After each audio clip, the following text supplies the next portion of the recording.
안녕하세요. 돈을 복사하는 남자 돈목나입니다. 오늘 여러분들에게 소개해드릴 펀더멘탈 분석 코인은 저장성 메타 코인 2개입니다. 기대도 좋으니 집중해주세요. 작년 말에 크립토 시장에서 화두가 되었던 단어는 웹 3.0이었습니다. 웹 3.0의 개념은 이해하기가 쉽지 않지만 앞으로 크립토 시장의 이해도를 높이기 위해서는 반드시 이해하고 넘어가야 하는 개념이기도 합니다. 웹 3.0과 디지털 자산의 깊은 관계를 설명드리자면 웹 3.0에서 지불 수단으로 디지털 자산이 사용되고 있다는 점입니다. 전에 설명드린 비트코인에서도 이런 관계에 대해 잘 설명해드렸습니다. 혹시 못 보신 분들은 꼭 다시 한번 보고 오세요. 자, 그럼 왜 뜬금없이 어려운 웹 3.0으로 영상을 시작했을까요? 오늘 설명드릴 첫 번째 프로젝트는 웹 3.0에서 매우 중요하게 생각되는 데이터 관리와 중요한 관계를 가지고 있기 때문입니다. 데이터 관리의 중요성에 대한 발단은 크립토 시장이 아닌 인류의 역사에서 시작되었습니다. 여러분, 기록은 무엇일까요? 그리고 언제부터 시작되었을까요? 인류는 고대 시대부터 자신들의 일생을 기록하기를 원했습니다. 기록으로부터 과거를 알 수 있고 현재를 저장하고 미래를 예측할 수 있죠.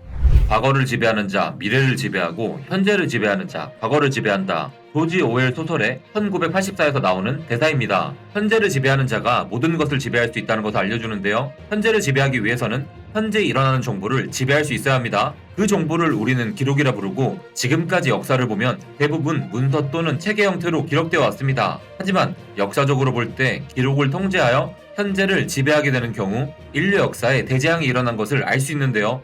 히틀러의 베를린 문서, 진시황제의 분서객류, 마오쩌둥의 문화대혁명 등 과거의 기록을 파괴하면서 군주들이 그 나라를 자신이 원하는 방향으로 통제하였습니다. 가장 최근에는 ISIS가 시리아와 북이라크 지방의 정보를 통제하면서 이슬람판의 분서경유가 일어났습니다. 독재자 또는 군주들이 잘못된 방향으로 국가를 이끌 경우 또 자신의 잘못을 덮으려 할 때 거의 매번 동반되는 일이 정보의 통제입니다. 정보의 통제를 통해 일반인들에게 올바르지 못한 사상과 신념을 심어주게 되고 잘못된 신념을 강요받게 됩니다. 정보의 통제가 아니어도 천재지변으로 기록이 불타게 되는 경우도 있는데요. 알렉산드리아 도서관에 있었던 커다란 화재가 바로 그 예시이죠. 그런 경우 막대한 기록의 유실이라는 결과를 초래합니다.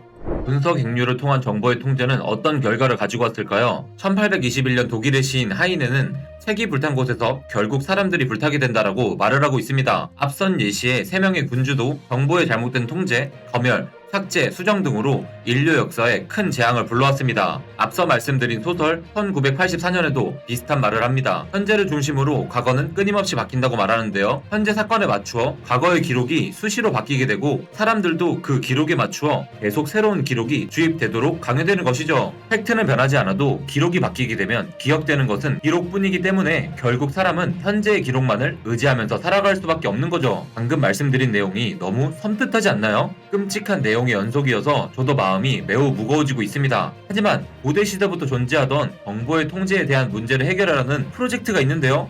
바로 알위브 코인입니다. 알위브 프로젝트는 단순 데이터 저장이 아닌 데이터 기록에 대한 부분을 포함하고 있습니다. 앞서 말씀드린 내용을 종합해보면 어떠한 경우라도 정보의 통제가 일어나게 되는 경우 기록이 최대한 온전하게 유지된다 하더라도 메모리 홀, 즉 기록에 구멍이 생기게 됩니다. 그리고 기록의 구멍 또는 손실이 발생한 경우 지금까지의 역사를 보았을 때 자유를 잃게 되는 상황이 연출되었는데요. 알위브는 블록체인 기술을 사용하여 이러한 기록의 구멍이라는 매우 큰 손실을 방지하고 인류 역사와 지식을 기록하는 프로젝트입니다.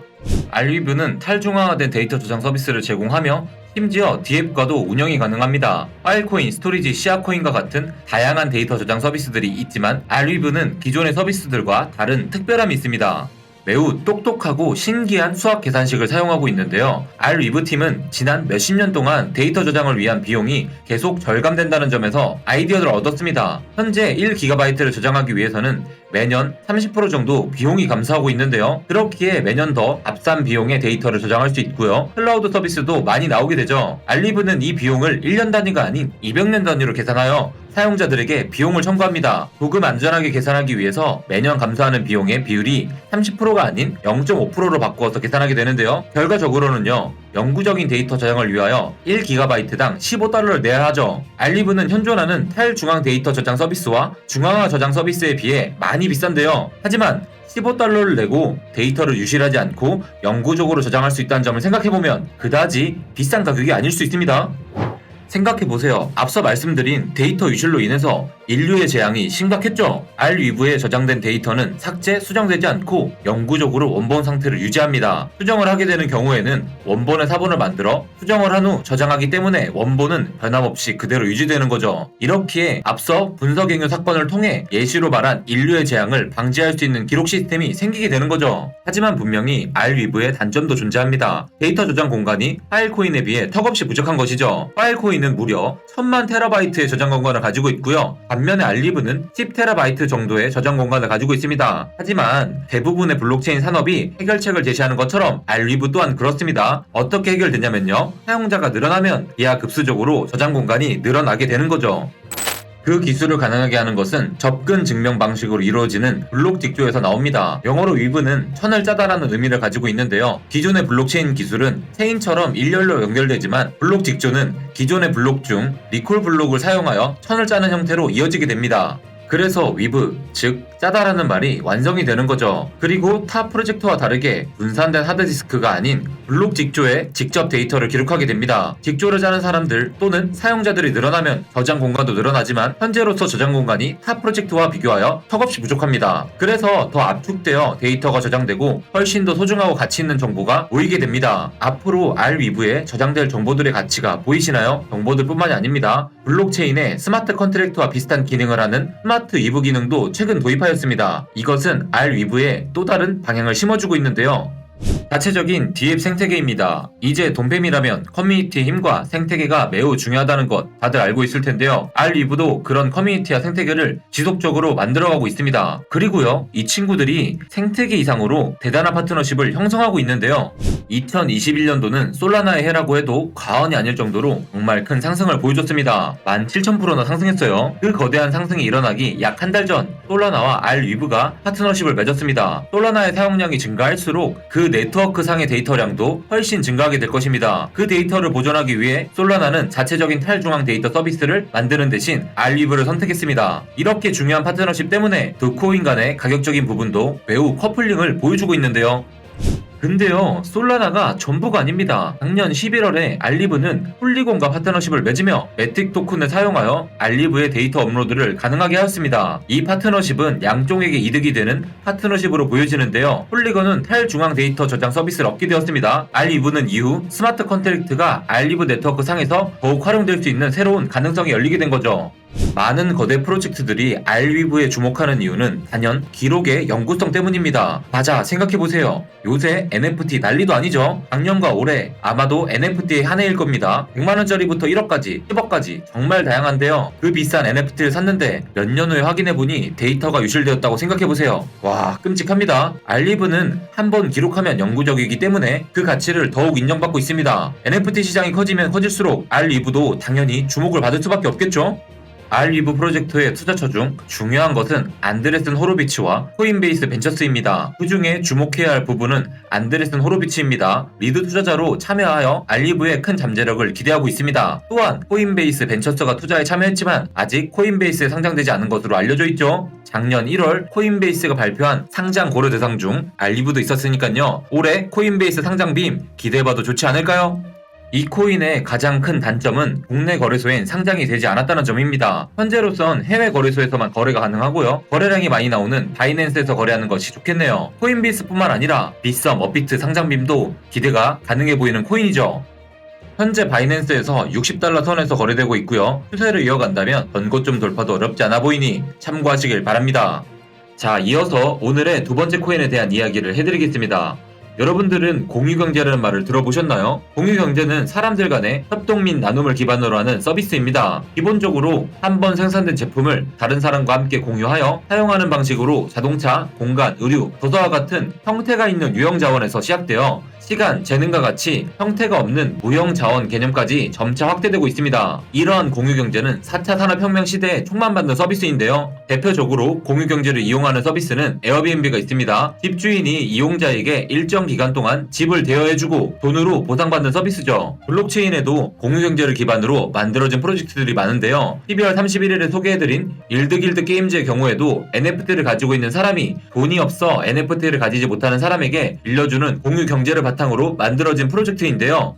오늘의 두 번째 코인인 앵커 또한 그런 프로젝트입니다. 여분의 클라우드 컴퓨팅 파워를 타인에게 대여하는 프로젝트로 공유 경제를 지향하고 있습니다. 클라우드 컴퓨팅이란 인터넷상의 서버를 통하여 데이터 저장, 네트워크 서비스 등과 같은 IT 서비스를 한 번에 사용할 수 있는 시스템입니다. 클라우드 컴퓨팅 서비스를 제공하기 위해서는 많은 비용과 인력이 투입되기 때문에 클라우드 컴퓨팅 시장은 일부 대기업이 독점하고 있는 상태입니다. 이런 대기업으로는 아마존, 마이크로소프트가 있죠. 앵커는 블록체인 및 하드웨어를 이용하여 클라우드 컴퓨팅의 단점을 보완하여 빠른 클라우드 컴퓨팅 서비스를 제공하고 있습니다. 그럼 앵커의 기술력과 서비스는 무엇인지 한번 자세히 살펴보도록 하겠습니다.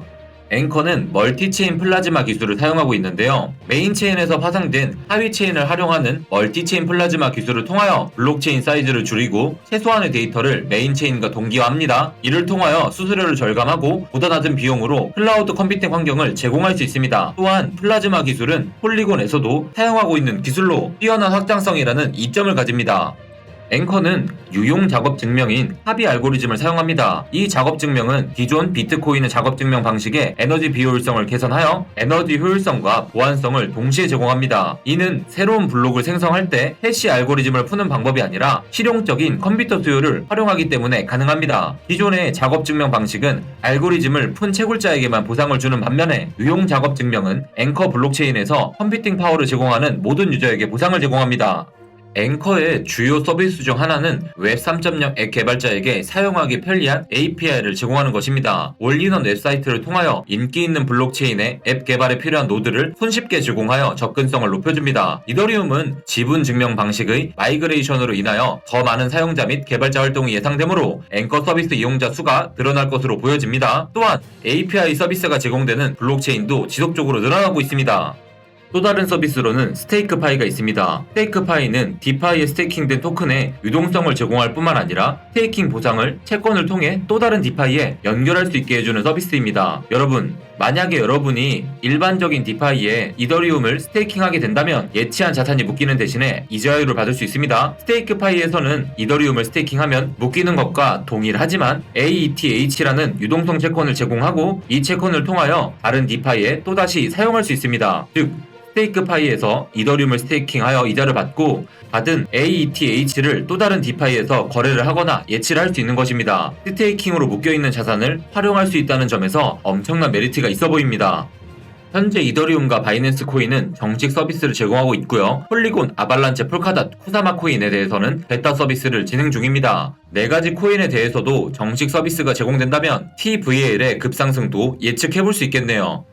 앵커 코인은 앵커 네트워크 내에서 인센티브, 지불 및 스테이킹 자산으로 사용되며 앵커 클라우드 플랫폼의 주요 결제 수단입니다. 앵커 클라우드 기업 고객은 앵커 코인으로 호스팅 비용을 지불할 수 있습니다. 또한 클라우드 소비자는 앵커 코인을 사용하여 클라우드 컴퓨팅 서비스를 구매할 수 있습니다. 그리고 많은 양의 앵커 코인을 보유함으로써 플랫폼 전반에 걸쳐 거버넌스에 참여할 수도 있고요. 앵커 코인의 총 발행량은 100억 개입니다. 프라이빗 및 프레이세일에서 30%를 ICO에서 5%가 판매되었습니다. 나머지는 커뮤니티와 채굴자가 40%, 팀 및 어드바이저에게 20%, 마케팅팀에 5%로 배분되었습니다. 다음으로 개발자를 살펴보겠습니다. 앵커 CEO인 챈들러 송은 아마존 웹 서비스에서 소프트웨어 엔지니어로 근무하였으며 경매 플랫폼 바운스 파이낸스의 설립자이기도 합니다. 최고 운영 책임자인 아이언 팽은 모건 스탠리, 크레디트 스위스에서 금융 관련 업무를 한 경력이 있습니다. 최고 기술 경영자인 스탠리 우는 아마존에서 소프트웨어 엔지니어 및 기술 리더로 근무하였네요. 다른 앵커 팀원들은 비트고, 이더리움, 골드만삭스, 오라클 등에서 근무한 경력이 있습니다. 경력 면에서는 뛰어난 팀원들이 구성되어 있다는 걸 알 수 있네요. 초기 투자자도 살펴보겠습니다. 앵커는 초기 투자 단계에서 네오글로벌 캐피탈, DHVC, 판테라 캐피털에서 투자를 받았습니다. 네오글로벌 캐피탈은 질리카, 알고랜드, 솔라나, 엘론드, 폴카닷, 쿠사마, 아발란체 등 암호화폐 시장에서 대표적인 플랫폼 프로젝트에 투자를 하였습니다. DHVC는 브레이브, 셀틱, 컴파운드, 코스모스, 팬텀, FTX, 누사이퍼 등에 투자를 하였고요. 판테라 캐피탈은 우리 돈패밀리 분들이 자주 들어본 투자사입니다. 무려 85개 이상의 블록체인 프로젝트에 투자를 하였는데요. 오히려 유명한 프로젝트 중에 판테라 캐피탈이 참여 안 한 것을 찾기가 힘들죠. 앵커는 웹 3.0과 크립토 경제가 지구상의 모든 사람들이 사용할 수 있어야 된다고 믿습니다. 또한 디파이를 뒷받침하는 웹 3.0 혁명에서 웹 3.0 기술의 대중화를 위해 노력하고 있는데요. 웹 3.0 개발이 본격화되어 갈수록 앵커도 같이 주목받지 않을까요? 앵커 프로젝트가 다른 것들과 비교했을 때 유니크함이 조금 느껴지시나요? 다만 클라우드 서비스의 가장 중요한 점인 서비스 품질과 신뢰를 얻어야 할 숙제는 잘 해결해야 할지 지켜보도록 해야 할 것 같습니다. 현재 앵커는 업비트에서 138원에 거래되고 있는데요. 오늘 펀더멘탈 조사를 듣고 관심이 생기신 분들은 천천히 물량을 모아가는 방식으로 접근하는 것이 좋겠습니다. 시총은 1조 정도 되는 코인으로 무겁지도 가볍지도 않은 안정적인 코인입니다. 오늘 펀더멘탈 분석 어떠셨나요? 생소하던 저장소 코인에 대해서 많이들 배우셨나요? 올해 펀더멘탈 분석 코인 정도는 멤버십 분들에게만 공개하자는 이야기들이 많았습니다. 우리 돈봉남 크립토 분석팀도 같은 의견이었어요. 왜냐면 우리도 회사를 운영하려고 하면 운영비도 많이 들고 그 운영비를 충당하려면 후원해주시는 멤버십 회원분들이 많아야 합니다. 그러려면 이런 영상들은 싹 멤버십만 볼 수 있게 해버릴 수 있죠. 궁금해서라도 결제하고 볼 수밖에 없잖아요. 하지만 사나이 돈봉남 일반 구독자분들에게 무료로 영상을 공개하겠다고 결론을 내렸습니다. 물론 언제든 생각이 바뀔 수 있어요. 여러분들 무료로 공개한다고 해서 대충 보지 마시고 이렇게 코인 하나하나 알려드리면 이렇게 분석을 하는구나, 이런 근거로 프로젝트가 잘 수행되고 있구나 하는가 하고 생각하셔야 됩니다. 그리고 배우셔야 해요. 그래야 제가 뿌듯합니다. 구독은 잊지 마시고요. 감사합니다.